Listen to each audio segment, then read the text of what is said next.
آمين آمين استجب دعانا ولا تخيب سيدي رجانا آمين آمين استجب دعانا ولا تخيب سيدي رجانا.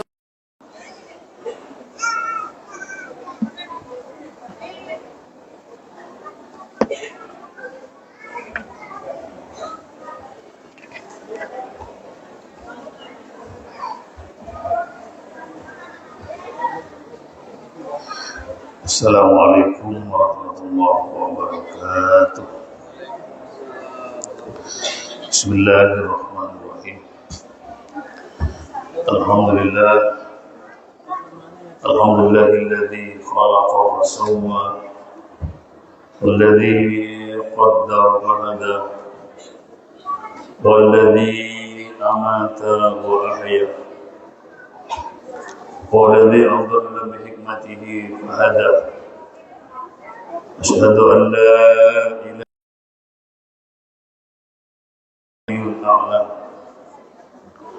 وأشهد أن محمدا عبده ورسوله النبي المجتبى اللهم صل وسلم على سيدنا محمد المجتبى وعلى آله وصحبه ومن اتبع الهدى. سبحانك لا علم لنا إلا ما علمتنا إنك أنت العليم الحكيم ولا حول ولا قوة إلا بالله العلي العظيم. أما بعد أيها الأحباب الأعزاء رحمكم الله. Mari kita mulai pertemuan kita pada malam hari ini dengan pembacaan Suratul Fatihah. Mudah-mudahan surat Al-Fatihah ini pahalanya dihadiahkan untuk Rasulullah Muhammad SAW wa alihi wa ashabihi wa azwajihi wa dzurriyyatihi wa Rasulullah khususan lillahi Bahramin rahmatullah sunan apel Beruhi Murabbi Wahina Syekh Muhammad bin Yusuf Wallahi Syekh Ubaidillah bin Muhammad bin Yusuf. Mudah-mudahan juga akan dihadiahkan pula untuk keluarga kita yang telah mendahului. Semoga amal ibadahnya diterima oleh Allah dan ditempatkan di dalam surganya. Mudah-mudahan dosa-dosanya diampuni oleh Allah Subhanahu wa taala. Mudah-mudahan kita yang masih hidup, Bapak Ibu, akan diberikan panjang umur oleh Allah Subhanahu wa taala. Diberikan kesehatan, andai dalam tubuh kita pada saat ini ada penyakit, mudah-mudahan Allah hilangkan sehingga menjadi orang yang lebih sehat kembali sehingga semakin rajin beribadah. Amin Allahumma amin. Dan mudah-mudahan anak-anak kita menjadi penerus agama, penegak agama. Amin Allahumma amin. Ala hadini al-Fatihah. Bismillahirrahmanirrahim. Hadis yang pertama dari babul amri bil muhafadzati 'ala shalawatil maktubat. Wa anna ibn Mas'udin diriwayat radhiyallahu anhu mukim ridani sama Allah anhu saking Abdullah bin Mas'ud. Qala mandika sapa Abdullah bin Mas'ud dengan ing pangandikan saat Rasulullah. Saat tu tahu krungu sapa ingsun. Rasulullah sallallahu alaihi wasallam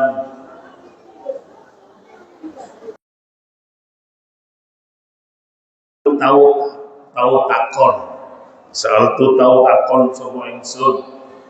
Rasulullah Muhammad sallallahu alaihi wasallam, saya pernah bertanya ing pitakon ayyul a'mali afdal. Ya Rasul, ayyul a'mali endi-endina pira-pira kelakuan afdal kang luwih utama. Ya Rasul, pekerjaan apa yang paling utama?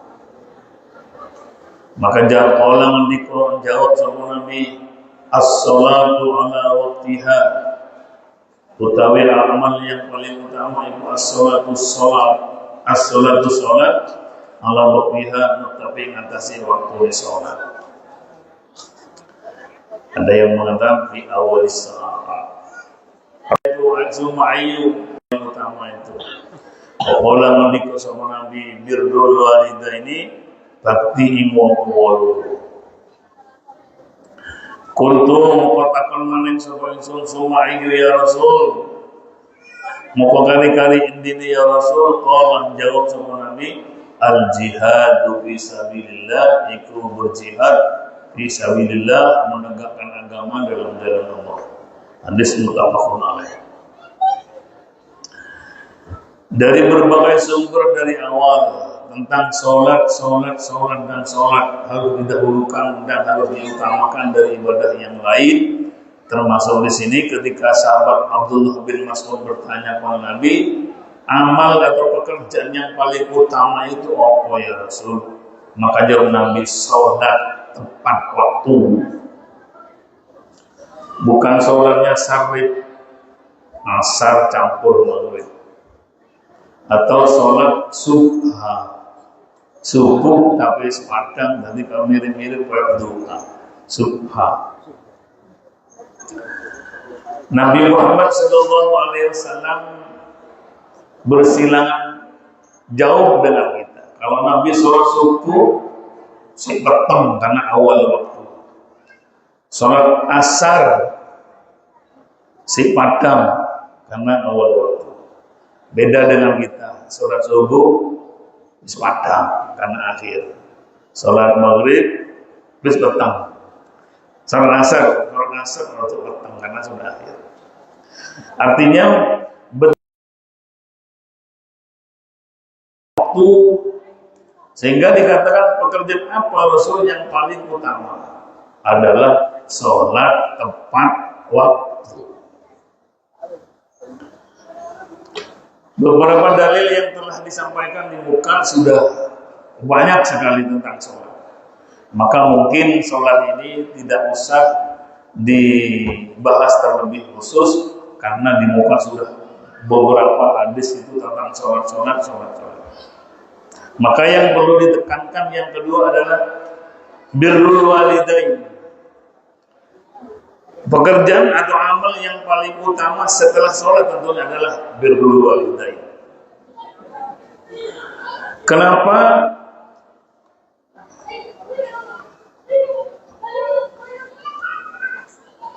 Birrul walidain kemudian menjadi hal yang penting, yang paling pokok.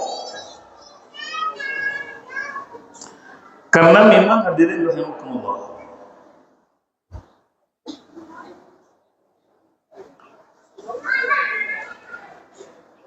birrul walidain, ayah dan ibu itu memang pintu surga, Bapak Ibu. Utamanya ibu-ibu ini hingga dikatakan al-jannatu tahta aqdamil ummahat, bahwa surga ada pada telapak kaki ibu. Itu maksudnya bukan pas wujud di bawah telapak kaki ibu. Artinya bahwa surga itu sangat bergantung terhadap ridhonya ibu juga bapak. Oleh karenanya kalau kita sekarang statusnya sebagai ibu atau sebagai bapak, maka kita harus hormat selama kita punya orang tua yang masih hidup. Nabi pernah ditanyakan, hadirin rahimakumullah, kalau ayah saya dan ibu saya sudah meninggal dunia, apakah bisa kita untuk birrul walidain, kata sahabat. Maka Nabi menyatakan bahwa birrul walidain untuk orang tua kita yang sudah meninggal dunia masih ada kesempatan. Bukan berarti setelah orang tua kita meninggal kedua-duanya kita tidak bisa berbakti. Sebab bisa jadi Orang yang berpisah dari orang tuanya sejak masa hidupnya, ternyata begitu kita insaf, begitu kita mau taubat kepada Allah, ibu kita sudah meninggal dunia. Apakah bisa kita berbakti kepada orang tua setelah beliau meninggal dunia? Maka masih ada kesempatan itu. Yang pertama, bagaimana cara kita berbakti kepada orang tua setelah beliau berdua sudah meninggal dunia? Satu di antaranya mendoakan dan meminta istighfar untuk ayah. Ya Allah. Ketika orang tua kita sudah meninggal dunia, kemudian kita lupa akan doa atau istighfar untuk orang tua, maka ketika kita lupa itu yang dikatakan tidak berbakti kepada orang tua. Bisa jadi mendoakan atau memintakan istighfar, bukan hanya pahalanya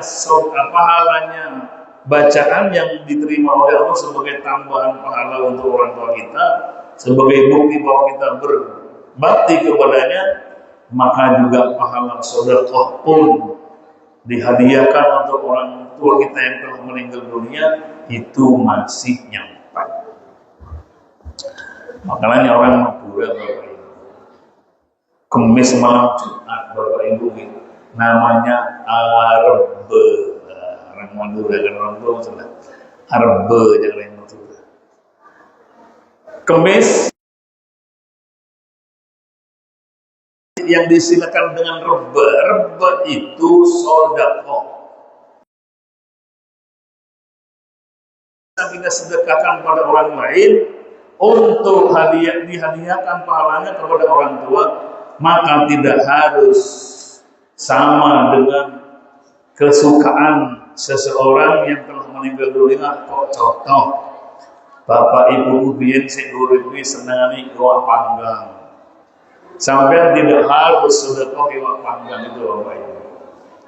Iki senengane bapak ibu biyen rek tak sedekah apa iwak panggang, kopi ini kopi pahit senengane bapak, diantarkan sak taman sak nampan, diantarkan ke masyarakat, ke tetangga sebelah. Itu adalah sedekah yang pahalanya akan diberikan kepada atau untuk orang tua kita yang telah meninggal dunia. Bukan kok memberikan kesukaannya.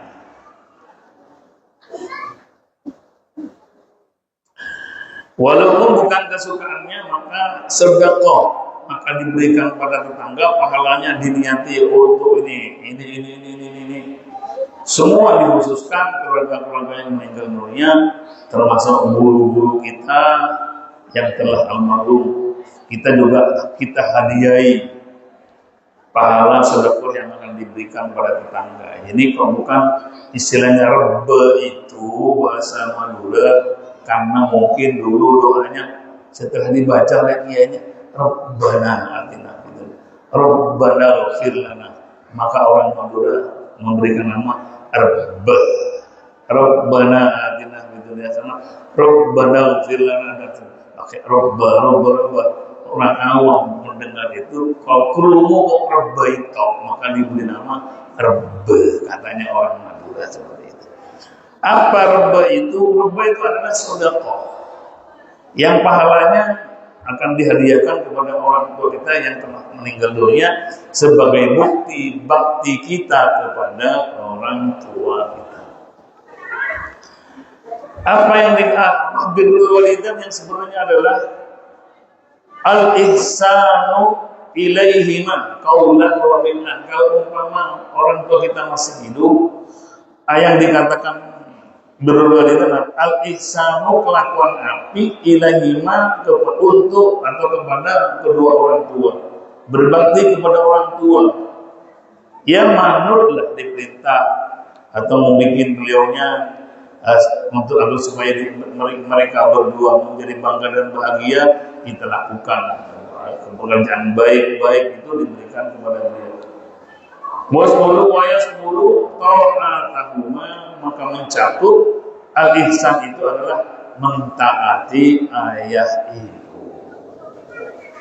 Saya kalau di kelas Bapak Ibu menyatakan suara yang arek seorang anak tidak boleh lebih tinggi dari suaranya orang tua. Selalu saya ajarkan, saya tekankan. Kadang-kadang anak sekarang itu bentak nama orang tua. Iya kok, itu sudah sebuah dosa. Kemudian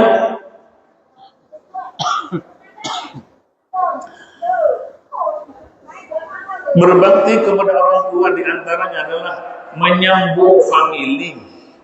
Senangnya bapak ibu kubian itu silaturahim ke Kiai si A pada famili paman yang B yang di sana. Maka ketika orang tua kita sudah meninggal dunia, kita harus melanjutkan di mana beliau dulu yang biasa di silaturahimi, maka anak-anaknya disunahkan mengikuti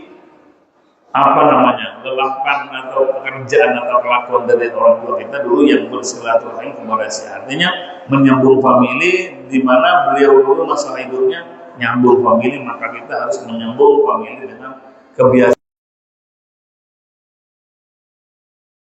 Kita lanjutkan. Dan amalia-amalia yang positif, yang baik,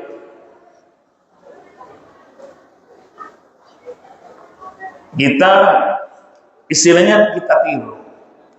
Kalau dikatakan bahwa birrul walidain tadi adalah al-ihsan ilaihima bil qauli atau qaulan wa fi'lan, maka sebagai contoh bahwa al-ihsan bil qaul itu at-tahaddusul ma'huma bil lutfin, ngomong bersama beliau ayah ibu dengan lemah lembut, jangan tentak-tentak. Wa khaddis sauti, rendahnya suara, ihtiraman ilaihima, karena memuliakan kepada orang tua. Saya pernah menonton video Bapak Ibu, entah orang mana itu. Ibunya sudah pikun umur 80-an, video itu saya lihat. Ambil anak sing wedok itu diterusi, dimandikan sambil dikepuk dari kayu. Ayo. Masya Allah. Innalillahi. Orang tuanya digaduh kayu. Ayo, no. Itu pemandangan yang indah. Indah sekali. Orang tuanya gabung kayu nih loh. Karena orang tuanya nggak mau dimandikan. Itu banyak terjadi di dunia artis, selebritis. Orang tua digugat anaknya karena urusan, Masya Allah. Banyak terjadi sekarang pergeseran antara anak dan orang tua, sama-sama mengeluarkan pengecara.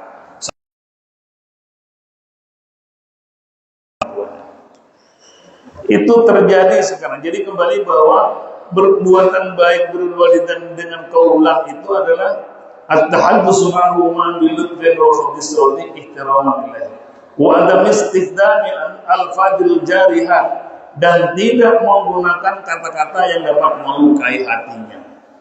Dibentak qaulika,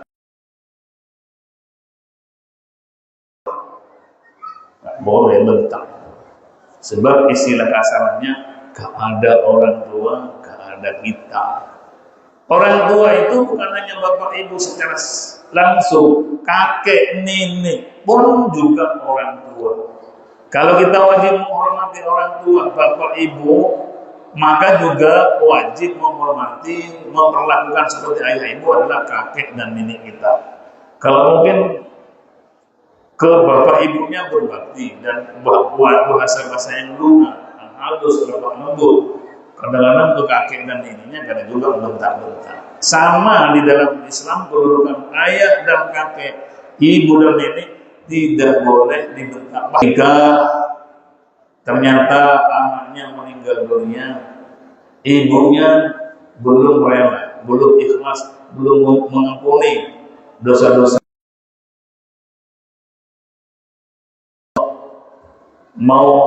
kalau tidak mau diampuni, saya bakar. Tak bakar aja, rela untuk dibakar. Tapi yang pada akhirnya yang namanya ibu, ya bagaimanapun jeleknya ya tetap ibu, tetap sayang pada anak. Akhirnya setelah diampuni oleh orang tuanya, maka dilanjutkan masalah tajizul jenazahnya berlanjut. Jadi buat baik kepada orang tua ada yang bilfi'lih dengan kelakuan, dengan tindakan, dengan pekerjaan. Kalau tadi dengan ucapan, sekarang dengan kelakuan atau tindakan. Seperti at-ta'atul lahuma, taat kepadanya, wal talbiyati awamirihi, dan berjauhan orang tua dengan kita. Kalau suatu ketika karena rumahnya beda atau berpisah, katanya tidak sama dulu. Ketika orang tua kita nelpon, itu harus dan wajib datang. Jangan beralasan sibuk, sibuk, itu tidak dibenarkan. Itu yang dimaksud berbuat baik dari sisi mendatangi ketika dipanggil oleh ketua orang tua kita. Wa talbiyatu ihtiyajatihima, dan memenuhi terhadap kebutuhan-kebutuhan. Anodo oleh aku saya ingin ini. Panjenengan wajib memberikan atau menyediakan, bahkan diantar kepada beliau apapun yang diinginkan, selama itu tidak bersilangan dengan agama. Ketika orang tua kita meminta sesuatu, maka kita selaku anak harus memberikan, memenuhi terhadap permohonan itu. Banyak juga saksi di video-video yang beredar sekarang bahwa orang tua dibuang di pinggir embong, ditinggal.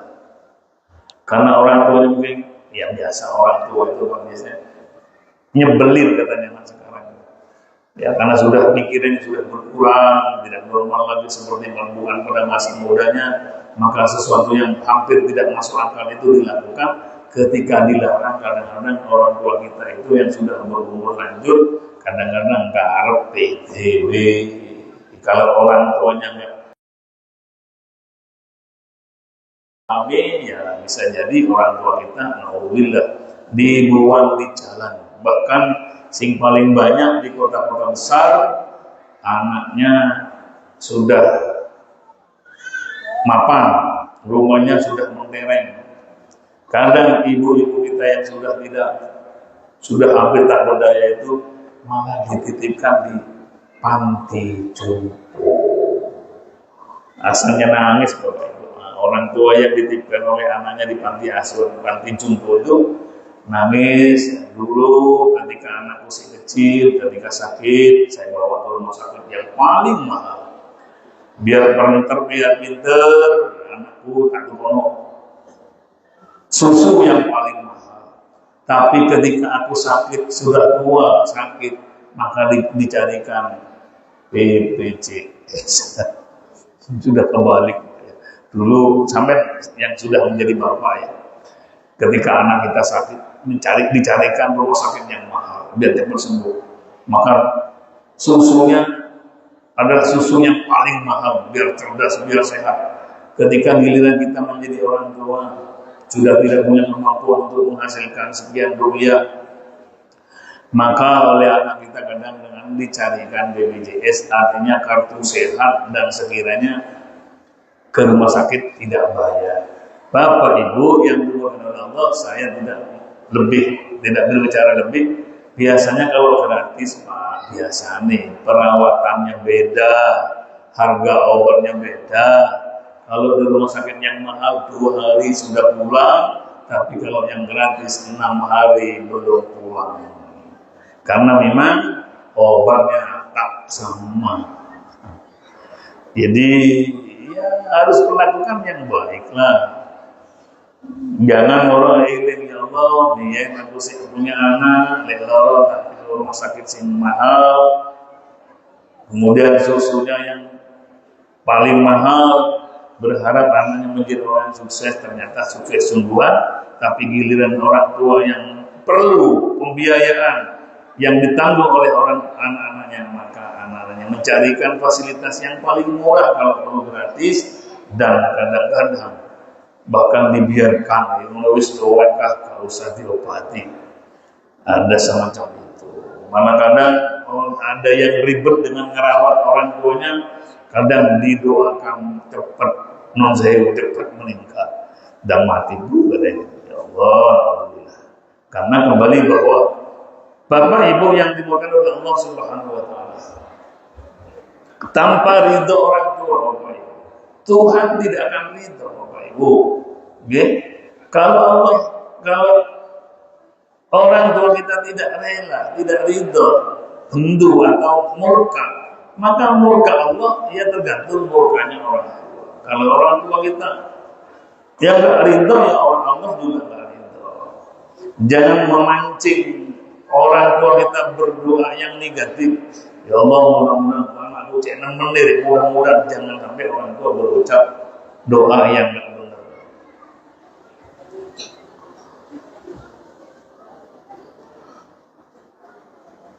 Yang kedua, summa ayyu ya Rasul. Kemudian apa yang selanjutnya yang lebih utama itu amal? Maka Rasulullah menyatakan al-jihadu fi sabilillahi, berjuang di jalan Allah. Berjuang di jalan Allah ini Bapak Ibu tidak harus berperang seperti di perang Uhud. Tidak harus berperang di ladang perang, tidak harus. Maka berjuang fisabilillah ini menghidupkan agama dengan cara pendidikan, dengan cara semacam ini, melayani kebutuhan secara umum, kebutuhan secara agama, itu termasuk berjuang di jalan Allah.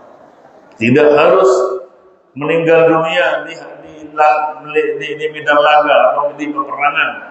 Sekarang walaupun di negara lain banyak peperangan yang menggugurkan dan ada syuhada yang meninggal dunia, tapi alhamdulillah di Indonesia tidak terjadi seperti itu. Mudah-mudahan Indonesia tetap aman, tidak ada ekspansi dari negara-negara lain, akan juga mudah-mudahan nilai sabilillah ini tetap berjalan walaupun dengan cara yang selain perang seperti pendidikan, baik Al-Quran atau madrasah, apalagi pondok pesantren, itu termasuk jihad fisabilillah. Bapak Ibu, dengan peristiwa pesantren kemarin, mulai dari Al-Khazini, kemudian dari yang di Satrone, misalnya ada bahasa yang kurang benar dari salah satu televisi swasta, maka Indonesia semakin diperhatikan oleh Allah tentunya oleh pemimpin kita, sehingga ada hal bagan-bagan yang mengelola dan peduli pada pondok pesantren. Alhamdulillah, memang ada seorang yang mengatakan ketika terjadi penghujatan dari salah satu stasiun televisi swasta yang mengatakan terima kasih atas hujatannya. Artinya bukan secara langsung bahwa itu terima kasih karena dihujat atau dihina, tidak. Beliau paham bahwa di balik hujatan dari salah satu TV swasta untuk pesantren dan madrasah itu atau kiai lah gambarnya, itu pasti ada kehendak Allah yang lebih baik. Sebelum ada langkah dari pemerintah untuk penanganan pesantren lebih jauh, maka ada seorang teman yang mengatakan terima kasih wahai setelah sementara kita tidak terima. Kiainya dihujat, difitnah, alhamdulillah terima kasih. Karena dia membaca bahwa di balik itu ternyata ada penanganan khusus tentang perkembangan atau pondok pesantren akan ditangani dan dipeduli oleh pemerintah dalam hal memajukan pondok pesantren. Andai kata tidak ada menghujatkan pembinaan dari salah satu televisi swasta itu, tentunya pemerintah belum begitu peduli terhadap pondok pesantren dan madrasah dan yang terkait. Jadi tidak ada sesuatu yang sia-sia terjadi di dunia ini. Bahkan kadang-kadang di balik hal yang sepertinya negatif akan tapi positif bagi hal yang telah dihina dan difitnah itu sendiri. Sehingga sekarang bangunan-bangunan akan ditinjau kembali sesuai dengan ilmu yang bisa diterapkan tentang terkait dengan pembangunan itu. Berarti ada perhatian lebih di balik peristiwa-peristiwa. Itu yang namanya hikmah, Bapak. Seakan-akan kita tidak terima musuh, kiai dihina, katanya mobilnya mewah gara-gara disalimi duit oleh santri ini. Kan nggak mungkin, Pak. Akhirnya di balik itu karena terjadi hal-hal yang ternyata memuncul.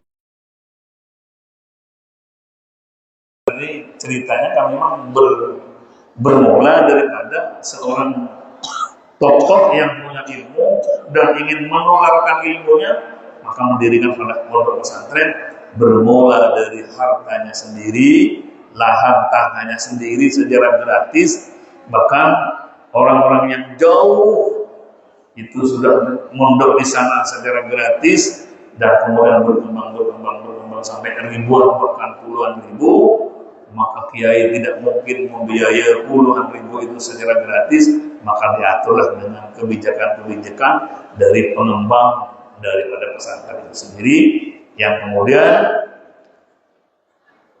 terjadi semacam itu. Maka Allah Subhanahu wa taala memberikan hikmah di balik hinaan dari salah satu televisi swasta itu, walaupun ada miring katanya PKI muncul lagi, terlepas dari itu semua, Allah memberikan nikmat, memberi hikmah di balik peristiwa itu untuk perhatian pondok pesantren lebih bagus. Dengan peristiwa kemarin, maka pondok pesantren semakin diperhatikan oleh pemerintah, dan mudah-mudahan dengan perhatian itu pondok pesantren semakin jaya. Di antara salah satu bagian yang mengembangkan urutan yang kedua dari pekerjaan-pekerjaan yang lebih utama tentunya setelah sholat. Summa ayyu ya Rasul, kemudian apa yang paling utama? Jihad fisabilillah. Panjenengan jihad itu bisa pakai tenaga, bisa pakai pemikiran, bisa jadi harta. Kalau kita tidak punya madrasah atau kalau nggak punya tenaga mungkin bisa memikirkan tentang hal itu, maka itu semua akan bernilai jihad fisabilillah. Masuk ke hadis yang kedua, Walid bin Umar diriwayatkan sampai Abdullah bin Umar radhiyallahu anhu, mungkin ridho sama Allah. Angguma saking Abdullah bin Umar qala ngendika sama Umar. Ing pangandikan qala Rasulullah sallallahu alaihi wasallam,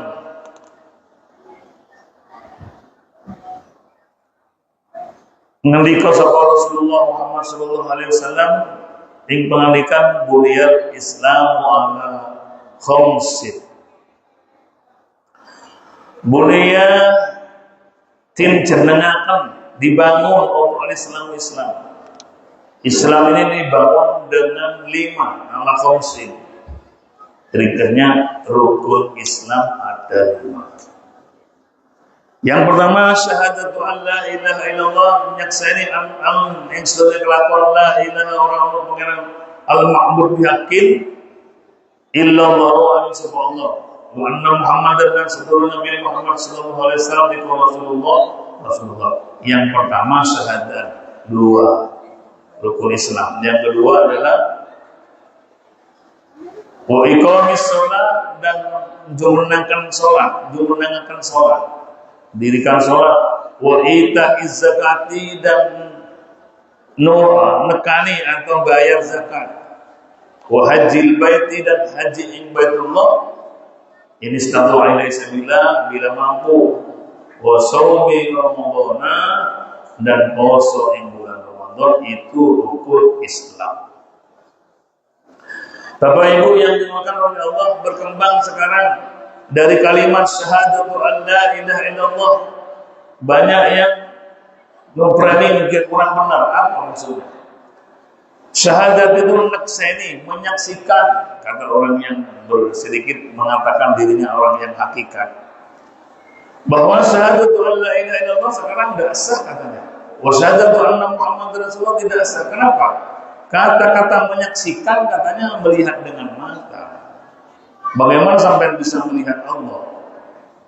Bagaimana Anda bisa menyaksikan dan melihat Rasulullah Muhammad SAW sebagai Rasul? Kata dia, itu tidak mungkin. Saya pernah ditanyakan, saya masih mondok dulu ketika pulang dari pesantren, ada aliran yang seperti itu. Tunggu ini, kamu Syahadat ini apa syahadat? Ya saya baca saja. Kamu tidak sah syahadatmu. Kenapa? Kamu apa makna syahadat? Ia menyaksikan. Kamu telah menyaksikan Allah. Begitu. Wasyhadu anna Muhammadar Rasulullah. Yang kedua, menyaksikan bahwa Nabi Muhammad SAW. Kamu pernah menyaksikan Nabi Muhammad? Seperti itu. Karena kata-kata syahadah adalah menyaksikan. Saya ditanyakan begitu. Saya jawab. Kalau di Islam yang Islam taufik yang akan syahadat la ilaha illallah itu bukan menyaksikan secara kasat mata atau langsung, tapi anak taqidah wa saddiqa. Yang dimaksud menyaksikan itu harus kita meyakinkan bahwa Allah adalah tiada Tuhan selain Allah.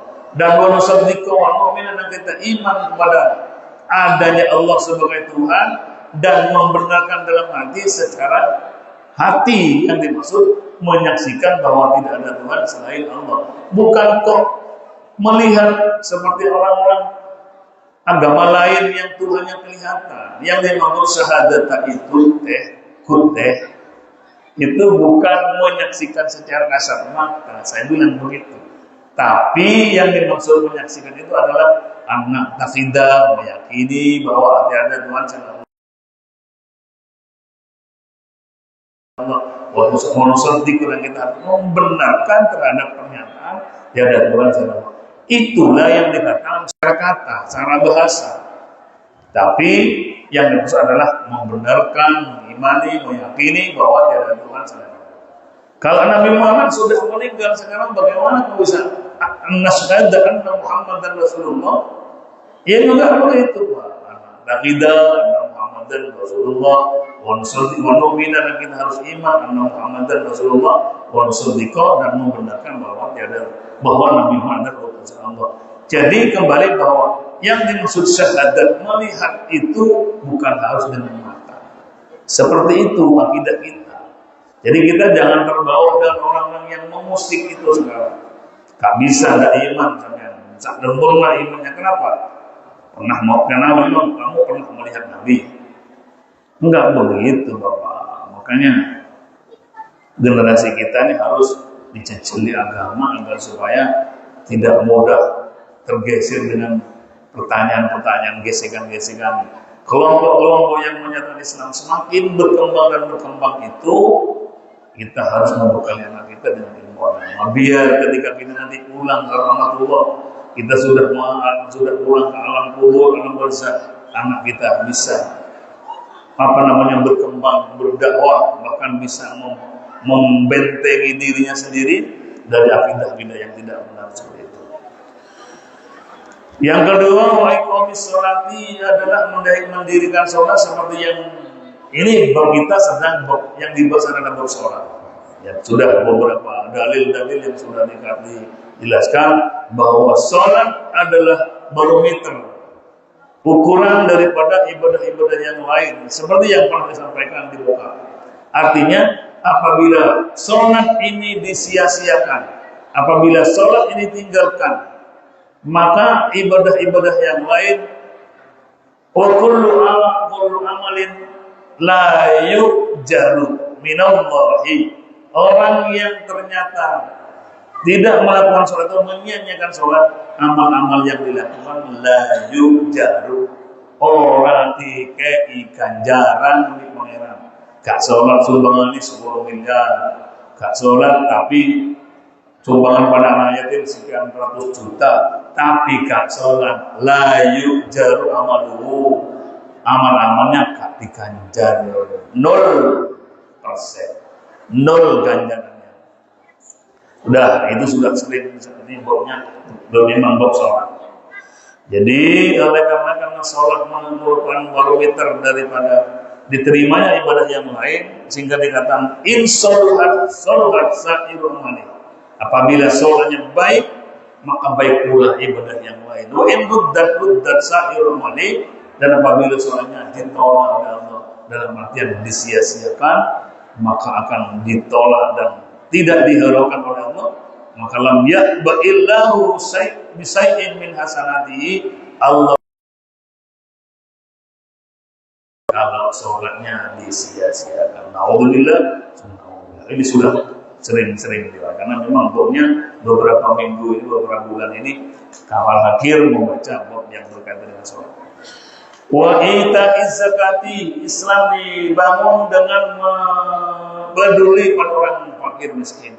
Bapak Ibu, yang dimaksud di sini adalah sedekah wajib. Sedekah ini Bapak Ibu, ada sedekah sunnah, ada sedekah wajib. Apa sedekah sunnah? Yang peduli. Dan sedekah wajib adalah zakat itu tadi. Zakat apapun. Jadi kalau yang sifatnya tidak berkaitan dengan nisab, maka namanya sedekah. Dan sedekah ini Bapak Ibu yang dikatakan sedekah yang sunnah, udah pahalanya udah besar sekali. Rugi sekali orang kalau pada masa hidupnya tidak pernah bersedekah. Kenapa? Innama yasadil mu'min yawmal qiyamati bidilli sedekatihi. Di hari kiamat, di padang mahsyar nanti, orang mukmin akan berteduh di bawah sedekahnya. Peduli yatim, silakan monggo. Titip kepada para pesantren yang wahai pengurus, aku titip uang hanya sekian peser rupiah. Sampai masukkan ke dalam pendanaan pembangunan pondok pesantren. Maka panjenengan pahala walaupun kita sudah meninggal dunia, tapi uang sampean, rezeki sampean yang titip di pembangunan pondok pesantren, madrasah dan tempat ilmu yang dipakai oleh umum, maka sejauh itu belum rusak, maka panjenengan tetap mendapat pahala. Apalagi jumlahnya. Saya punya teman Bapak Ibu, saya iri. Utusan sampai ngengken santri Gus teng Surabaya, makin kula sukani ketik pulang ke Surabaya, ternyata beliau hanya memberikan 2 lembar. Iki 2 lembar untuk masjid, iki untuk madrasah yang dibangun. Tapi bukan uang, tapi cek. Setelah dilihat, sak lembar itu isinya 500 juta. Yang satu 500 juta untuk masjid, 500 juta yang lain untuk masjid. Berarti 1 miliar sumbangannya. Ketika masjid hampir selesai, ditelepon lagi. Pondok itu bukan mutu banget. Dia sampai kengkenan lari-lari terus makin lo ditimpakan 98 juta itu gampang ini. Itu nanti akan menjadi naungan di padang mahsyar. Orangnya baru-baru meninggal ini. Karena saya dulu pernah diutus oleh sebagian dari keluarga pesantren pondok Halimnya Kiai. Saya itu diberi uang, bukan karena dapat uangnya, diberi satu kiriman. Saya sewenangnya setengah mati. Tidak pernah saya disedekah sebanyak ini. Diberi uang, isi amplop itu saya lihat cukup 1 bulan oleh beliau, baru meninggal.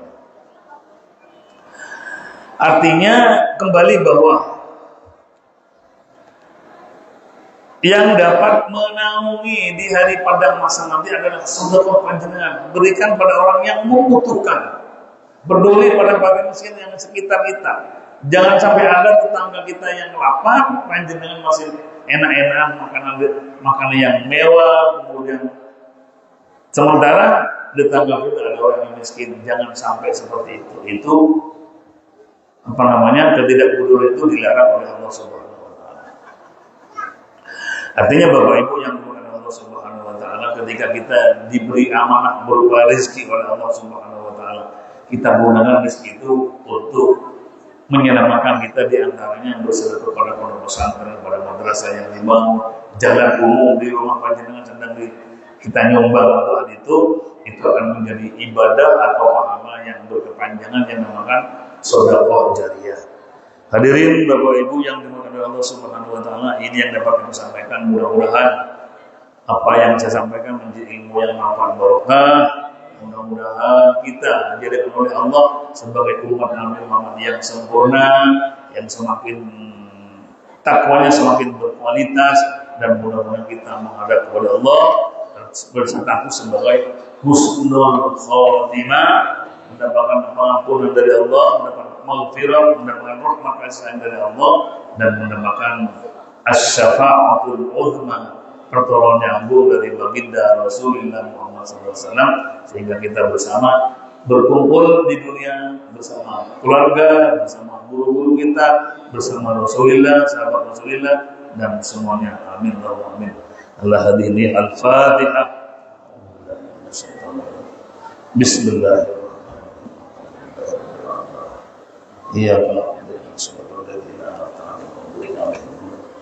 Sekian, assalamualaikum warahmatullahi wabarakatuh.